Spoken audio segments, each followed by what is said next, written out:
Morning दोस्तों, क्या हाल आप सबका। आई होप सब बढ़िया होंगे। वैसे आज मेरा दूसरा दिन है कॉलेज का। कल भी मैं आया था, आज वापस आया हूँ कॉलेज में।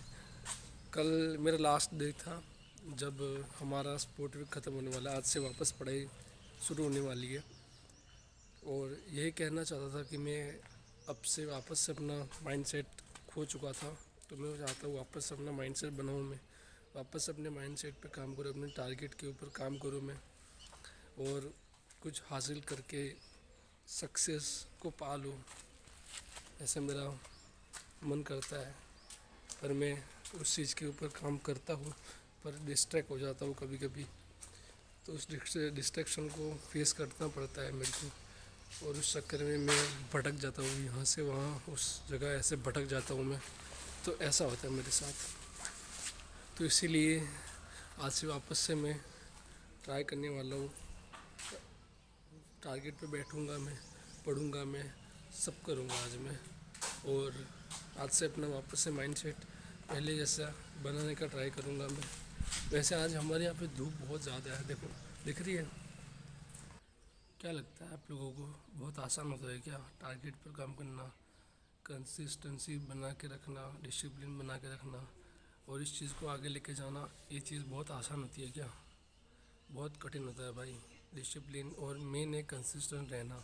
रेगुलर बेसिस पे तुम कितना काम करते हो, तुम कितना खुद को आगे बढ़ाने के लिए सोचते हो, तुम कितने डिस्ट्रैक्शन को एज अ ऐड की तरह स्किप करते हो। ये चीज़ें बहुत इंपॉर्टेंट होती है लाइफ में। अगर तुम जिस दिन सीख जाओगे ना कि डिस्ट्रैक्शन को कैसे एड्स की तरह स्किप करना होता है, ना कि उसके अंदर डूब के अपनी ज़िंदगी को बर्बाद करना होता है, अपने समय को बर्बाद करना होता है। इस चीज़ को अगर तुम सीख जाओगे ना, यकीन मानो तुम लाइफ में बहुत आगे बढ़ जाओगे। और इस चीज़ को सीखने के लिए तुम्हें कंसिस्टेंट रहना पड़ता है। इस चीज़ को सीखने के लिए तुम्हें रेगुलर बेसिस पे पढ़ना पड़ता है। रेगुलर बेसिस पे जो तुम करते हो, जिम करते हो या कुछ भी करते हो, वॉट एवर, तुम्हें उस चीज़ को दोबारा से दोबारा रोज़ के रोज़ रिपीट करनी पड़ती है।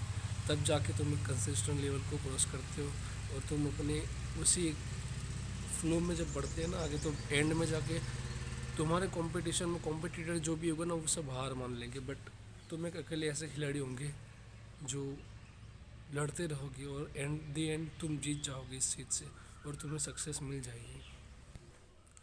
मोटिवेशन एक ऐसी चीज़ है ना कि जहाँ तक तुम देख रहे हो, सुन रहे हो, समझ रहे हो, तब तक तुम्हें मोटिवेशन बहुत अच्छी लगती है।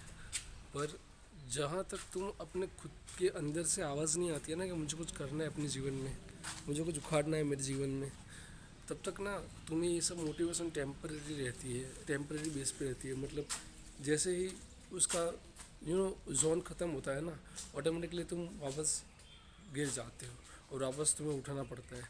तो ये होता है टेम्परेरी मोटिवेशन, जो किसी को देख के या किसी को सुन के आती है। वैसी मोटिवेशन की बात नहीं करो, वो मोटिवेशंस जो तुम्हें खुद अपने अंदर से आती हो कि कुछ करना है, मुझे मेरी लाइफ में कुछ करना है, आगे बढ़ना है। ये चीज़ ना तभी आती है जब तुमने देखा हो अपनी फैमिली की सिचुएशन, तुमने देखी हो अपनी फैमिली की हालत, तुम्हारे पापा कितने स्ट्रगल करते हैं, ये चीज़ तुमने ऑब्जर्व करी हो, तब जाके ये चीज़ तुम्हारे अंदर से आती है। और तुम्हें कुछ बनना है, लाइफ में कुछ करना है, ये चीज़ तभी होता है जब तुम एक फ्लो में आगे बढ़ते रहते हो, आगे काम करते रहते हो। और ये चीज़ एक दिन में पॉसिबल नहीं होती कभी भी। इसके लिए तुम्हें रोज़ मेहनत करनी पड़ती है, रोज़ खुद से लड़ना पड़ता है, अपने कंफर्ट जोन को छोड़ना पड़ता है, तोड़ना पड़ता है, और इन चीज़ों के बारे में सोचना पड़ता है, पढ़ाई करनी पड़ती है, बहुत कुछ करना पड़ता है। इस चीज़ के जो डिस्ट्रैक्शन आती है उसको एक एड्स की तरह स्किप करना पड़ता है। यही लाइफ हम सिखाती है और इसी को सीख के तुमको आगे बढ़ने का होता है। तो यही कहना चाहता था मैं आज के लिए। मिलते हैं नेक्स्ट व्लॉग में, तब तक के लिए अपना ख्याल रखना। बाय बाय, जय श्री राम।